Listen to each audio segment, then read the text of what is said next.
جو فکر سے کام نہیں لیتے۔ آپ نے غور کیا کہ قرآن مجید نے افراد کے قوم بننے کے لیے کیا کیا شرائط عائد کی ہیں؟ یہ کہ ان کے دل ایک دوسرے سے ملے ہوئے ہوں، ان کے مفاد ایک دوسرے کے مفاد میں جذب ہوں، ان کا آپس میں کسی قسم کا لڑائی جھگڑا نہ ہو، اور وہ جذبات سے مغلوب ہو کر یوں ہی آپے سے باہر نہ ہو جایا کریں، بلکہ ہر معاملہ میں ٹھنڈے دل سے غور و فکر کیا کریں۔ اس طرح جب مختلف افراد ایک قوم بن جاتے ہیں تو تمام افراد کی عزت اور پوزیشن ایک جیسی ہو جاتی ہے۔ آپ نے دیکھا ہوگا کہ پھولوں کے پودوں میں کھاد ڈالی جاتی ہے۔ کھاد ایسی چیز ہے جس سے ہر شخص نفرت کرتا ہے، اس سے پرے پرے رہنا چاہتا ہے، لیکن وہی کھاد جب اپنے آپ کو مٹی اور پانی میں جم کر دیتی ہے تو پھول بن جاتی ہے، جسے ہر شخص سینے سے لگائے اور سر پر چڑھائے رکھتا ہے۔ کھاد کو اس قدر حسین، خوشبودار، صاحب عزت کس چیز نے بنا دیا؟ اس چیز نے کہ اس نے الگ رہنے کے بجائے اپنے آپ کو دوسرے اجزاء کے اندر جذب کر دیا۔ اسی طرح امت کے اندر جذب ہو جانے سے ہر فرد کی قدر و قیمت بڑھ جاتی ہے۔ آپ کو معلوم ہے کہ مٹھائی آج کل جب میں یہ درس ریکارڈ کر رہا ہوں 20 روپے سے بکتی ہے۔ مٹھائی میں کیا کیا ہوتا ہے؟ میدا جس کی قیمت شاید 2-3 روپے سیر ہو، شکر یعنی کھانڈ جس کا نرخ شاید 3-4 روپے سیر ہو۔ اگر میدا الگ رہے اور شکر الگ رہے تو ان کی قیمت وہی 2-3 روپے اور 5-6 روپے فی سیر سے 1 پیسہ بھی زیادہ نہ ہوگی، لیکن جب انہوں نے اپنے آپ کو دیگر اجزاء کے ساتھ ملا دیا تو ان کی قیمت بھی 20 روپے فی سیر ہو گئی۔ اسی طرح جب افراد اپنے آپ کو امت میں جذب کر دیتے ہیں تو سب افراد کی قیمت ایک جیسی ہو جاتی ہے۔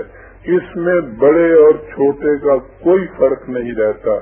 جو قیمت قوم کے سب سے بڑے فرد کی ہوتی ہے وہی قیمت قوم کے سب سے چھوٹے فرد کی ہوتی ہے۔ ان میں تقسیم کار کا فرق ضرور ہوتا ہے، کسی کے ذمے کوئی کام اور کسی کے ذمے کوئی کام، لیکن تقسیم کار سے افراد کی عزت میں کوئی فرق نہیں آتا۔ عزت سب کی برابر ہوتی ہے۔ آپ گھڑی کو دیکھیے، اس میں مختلف پرزے ہوتے ہیں اور ہر ایک پرزے کے ذمے الگ الگ کام ہوتے ہیں۔ اس میں 100 روپے کا ہیرے کا ریزہ بھی ہوتا ہے اور 2 پیسے کا پیچ بھی۔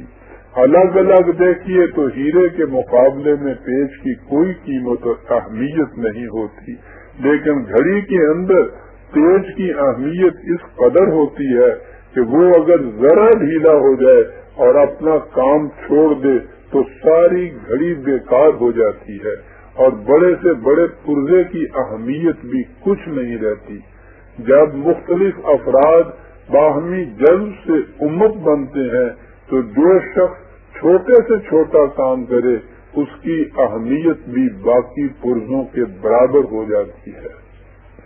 یہ ہندوؤں کا مذہب ہے جس میں برہمن کی عزت اور اہمیت الگ ہوتی ہے اور کشتری کی الگ، ویش کی الگ ہوتی ہے اور شودر کی الگ۔ اسلام اس قسم کی کوئی تفریق نہیں کرتا، وہ تمام افراد کو ایک امت قرار دیتا ہے۔ جتنی اس امت کی قدر و قیمت ہوتی ہے اتنی ہر فرد کی قدر و قیمت ہوتی ہے۔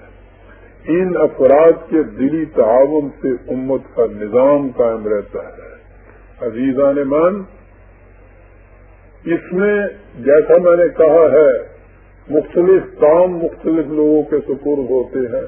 اس میں بظاہر اونچ نیچ نظر آتی ہے، لیکن یہ اونچ نیچ کیسی ہے؟ اگر آپ کے پاس 100 روپے کے 100 نوٹ ہوں اور اس میں آپ نے اسے ایک دوسرے کے اوپر رکھ کر एक गट्ठी बना रखा उसको, तो ऊपर का नोट सबसे जो ऊंचा पहले दर्जे पे होता है वो कभी ये नहीं कहता कि चूंकि मैं सबसे पहले दर्जे के ऊपर हूँ इसलिए मेरी कीमत 100 रुपए से ज्यादा है। जो 100 रुपया कीमत सबसे पहले नोट के और सबसे ऊंचे नोट की है वही कीमत सबसे नीचे नोट की भी है। इन अफराद की कीमत में कोई फर्क नहीं आता, हाँ तक़सीम कार के एतबार से वो किसी मकाम के ऊपर क्यों न खड़े कर दिए जाए।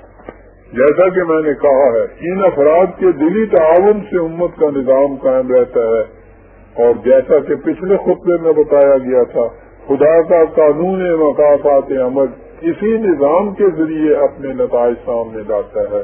यही निजाम है जो जालिमों की कलाइयां मरोड़ कर अदल और इंसाफ की सजा कायम करता है।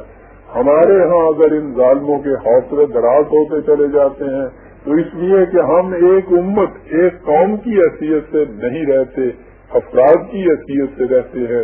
याद रखिए, कुरान मजीद ने हमें एक उम्मत बनाया है, अफराद की हैसियत से जिंदगी बसर करना मुसलमान का शेवा नहीं।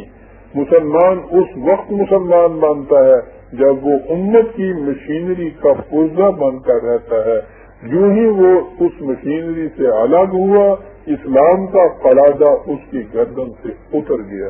आइंदा खुतबात में ये बताया जाएगा कि कौम कुरान मजीद की रूह से मुख्तलिफ अफराद एक उम्मत किस तरह बनते हैं और उस उम्मत का फरीज़ा जिंदगी क्या होता है। वस्सलामु अलैकुम बरादरान अज़ीज़। बिस्मिल्लाहिर्रहमानिर्रहीम। आज 5वां खुतबा है और इस सिलसिला की 5वीं कड़ी, और आज के खुतबा या दर्स का उन्वान है अफराद कौम किस तरह बनते हैं। अल्लाह ताला ने फरमाया है कि या अय्युहल्लज़ीना आमनुस्बिरू व साबिरू व राबितू वत्तकुल्लाह लअल्लकुम तुफ्लिहून। सूरह आले इमरान की आयत 199। इरशाद खुदाबंदी है कि ऐ अफराद जमात मोमिनीन, तुम खुद भी साबित कदम रहो और दूसरों को भी साबित कदम रहने की तलकीन करो।